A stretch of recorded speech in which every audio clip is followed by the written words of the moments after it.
ಆನೆ ನಡೆದದ್ದೇ ದಾರಿ ಎಂಬ ಗಾದೆ ಮಾತು ನಿಜವೆಂದು ಮತ್ತೊಮ್ಮೆ ಸಾಬೀತಾಗಿದೆ. ವನ್ಯಜೀವಿಗಳ ಉಪಟಳ ತಡೆಗಾಗಿ ಅದರಲ್ಲೂ ಕೂಡ ನಾಡಿಗೆ ಬಂದು ವ್ಯಾಪಕ ನಷ್ಟ ಉಂಟು ಮಾಡುವ ಕಾಡಾನೆಗಳ ತಡೆಗಾಗಿ ಅರಣ್ಯ ಇಲಾಖೆ ಕಾಡಂಚಿನಲ್ಲಿ ಅಳವಡಿಸಿದ್ದ ಎತ್ತರದ ರೈಲ್ವೆ ಕಂಬಿಯ ಬೇಲಿಯನ್ನ ಒಂಟಿ ಸಲಗವೊಂದು ದಾಟುವ ವಿಡಿಯೋ ವೈರಲ್ ಆಗಿದೆ.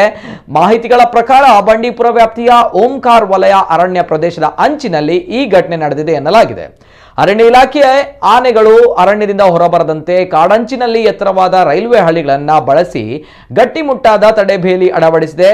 ಆದರೆ ದೈತ್ಯ ಕಾಡಾನೆ ಒಂದು ಈ ಎತ್ತರವಾದ ರೈಲ್ವೆ ಕಂಬಿ ರೇಲಿಂಗ್ಸ್ ಅನ್ನ ಕೇರ್ ಮಾಡದೆ ದಾಟಿ ಕಾಡಿನಿಂದ ಹೊರಬಂದಿದೆ.